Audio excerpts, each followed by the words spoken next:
Hello guys, this is me Ankur Upadhyay. Welcome to our channel share market analysis. Guys, जिस stock के बारे में बात करने जा रहा हूं उस स्टॉक पे मैंने पिछले 2-3 दिनों से कोई वीडियो नहीं बनाई है। स्टॉक का नाम है आईटी का लीडर है, आप लोग शायद समझ गए हो। वैसे मैं टीसीएस के बारे में बात नहीं कर रहा हूं, मैं इन्फोसिस के बारे में बात कर रहा हूं। ये स्टॉक लोगों की पोर्टफोलियो में मैक्सिमम मिलता है एंड जो गिरावट का सिलसिला है वो रुकने का नाम ही नहीं ले रहा। ऐसे में लोगों के मन में उल्टे उल्टे सवाल आने लगे, क्या स्टॉक खत्म हो जाएगा? क्या आईटी सेक्टर में कभी तेजी नहीं बनेगी? क्या यहाँ पे एवरेज करना चाहिए या फिर खरीदना चाहिए, या इस स्टॉक से दूर ही रहें, अपनी पोर्टफोलियो से बाहर कर दें? इस तरीके के सवाल भी अगर आपके जहन में चल रहे हैं तो प्लीज ये वीडियो पूरी देख लेना, क्योंकि शायद इसके बाद आपके सारे सवाल क्लियर हो जाएंगे। मैं आपको कुछ ऐसी चीजें बताने जा रहा हूं इस वीडियो में से स्टॉक को लेकर जो आपको बहुत कॉन्फिडेंस देंगी। देखिए, Infosys IT second largest IT company, market leader and 8 lakh crore का मार्केट कैप रखने वाली कंपनी हुआ करती मतलब पिछले कुछ ऐसा लग रहा है बहुत पहले की बात कर रहा हूं मैं। आप 3-4 महीने पीछे जाए तो 8 लाख करोड़ का मार्केट कैप था। अभी कितना है? 5,80,000 करोड़ का मार्केट कैप रह गया, यानी ऊपर से लगभग 2,20,000 करोड़ का मार्केट कैप कंपनी का साफ हो गया है। एक छोटी सी बात कहना चाहूंगा, छोटी सी। कल मैं एक डाटा पढ़ रहा था, वहां मैंने देखा लिखा हुआ था 16 ट्रिलियन कहीं ना कहीं लोगों के साफ हो गए। 16 ट्रिलियन था आई थिंक, और 16 ट्रिलियन डॉलर था। मैं इसमें कंफ्यूज हो रहा हूं, बहुत बड़ा अमाउंट हो जाएगा। लोगों के साफ हो गए, दैट मीन्स पिछले 2-4 दिनों में ही। मैं आपको एग्जैक्टली अगर मुझे मिल जाए तो मैं दोबारा कोशिश करता हूं देखने की, तो सोच सकते हैं आप कि कितनी बुरी तरीके से मार्केट में गिरावट चल रही है, लोगों का पैसा किस हिसाब से जा रहा है।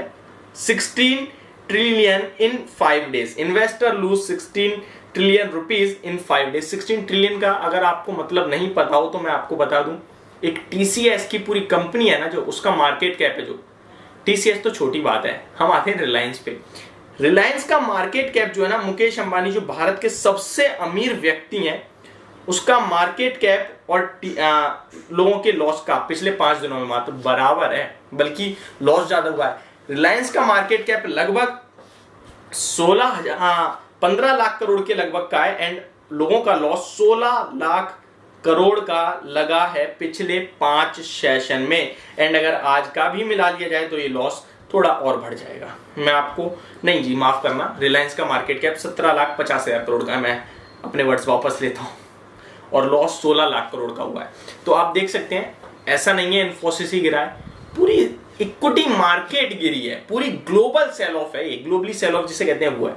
अब इन्फोसिस जैसे स्टॉक के बारे में बात करें, इस स्टॉक में मैं पिछले कुछ दिनों की बात नहीं करूंगा, मैं बात करूंगा 2 साल की। 2 साल में अगर कोई चार्ट खोल के देखेगा तो उसे 97% के पॉजिटिव रिटर्न्स दिखेंगे एंड वो सोचेगा यार ये तो बहुत अच्छा स्टॉक है। बिल्कुल, 6 महीने वाला सोचेगा बहुत खराब स्टॉक है, 2 साल वाला सोचेगा बहुत अच्छा है। 5 साल वाला अगर खोलेगा तो 5 साल वाले को लगेगा 200% के रिटर्न्स, यानी बहुत अच्छा ही स्टॉक है, नो डाउट। 10 साल वाला खोलेगा तो 350% के रिटर्न, फिर वो सोचेगा मतलब रीजनेबल रिटर्न्स लेने हैं तो स्टॉक में इन्वेस्ट कर दो। अब एक चीज और मैं आपको बताऊंगा, हम लोग क्या करते हैं, हम लोग डायरेक्ट 2 साल 4 साल 5 साल का चार्ट खोल के रिटर्न्स देख लेते हैं, लेकिन क्या आपको यह पता है कितने समय तक स्टॉक इस बीच में कंसोलिडेट होता रहा, गिरता रहा एंड अचानक से तेजी बनी एंड उस तेजी को कोई रोक नहीं पाया। स्टॉक मार्केट में पैसा वही बना पाता है जो टाइम दे पाता है। मैं अपनी हर वीडियो में पेशेंस और धैर्य को बहुत इंपॉर्टेंस देता हूं एंड स्टॉक मार्केट पूरा इन्हीं 2 पैरों पे खड़ा है। एक इन्वेस्टर के लिए पेशेंस है अगर उसके अंदर, तो वो पैसा बना जाएगा। वो ये गिरावट से डरना नहीं चाहिए। अब लोग मेरे पास डेली बेस पे कमेंट करें कि 1500 की खरीद है, क्या करें, आज 1300 गिरता ही जा रहा है। तो आप ये भी तो देखिए, जब चलता जा रहा था तो तब आपने किसी ने कोई क्वेरी करी, 700 रुपए से स्टॉक में वन साइडेड रैली बनी है, अराउंड 1890 रुपए तक वन साइडेड भागा स्टॉक। अभी धीरे धीरे गिर रहा है, हो रहा है करेक्ट मार्केट की करेक्शन में। मुझे तो बिल्कुल डर नहीं लगता। और इन्फोसिस जैसे स्टॉक में अगर आप डरोगे तो फिर मार्केट में कैसे काम करोगे? म्यूचुअल फंड्स का फेवरेट, एफआईआईस का फेवरेट, डीआईआईस का फेवरेट। दिक्कत क्या है? कॉर्पोरेट एक्शन में बायबैक कंपनी ने 1750 तक तो खुद खरीदा है, क्या दिक्कत है? 2% की डिविडेंड यील्ड है, 54 का ईपीएस है, रिटर्न ऑन इक्विटी 40% प्लस है, return on capital employ 40% plus है, डेट फ्री है, कैश रिच है, कंपनी अपनी गाइडेंस को बढ़ा रही है, इतनी सब पॉजिटिव होने के बाद केवल स्टॉक का प्राइस हम लोगों को डरा देता है, केवल स्टॉक का प्राइस जो एक ट्रेडर लेके आता है मार्केट में।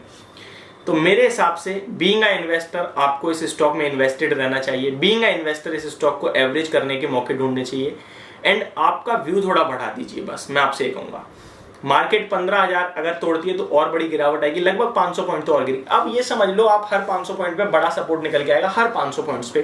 अब आप लोगों ने 3,000 पॉइंट 3,500 पॉइंट्स हम लोगों ने खो दिए। अब हम अगर 500 पॉइंट्स के लिए अपनी पोजीशन खाली कर दें, वो भी इतने शानदार स्टॉक से, तो मेरे हिसाब से बहुत बड़ी बेवकूफी हो सकती है, वर्स्ट डिसीजन एवर हो सकता है।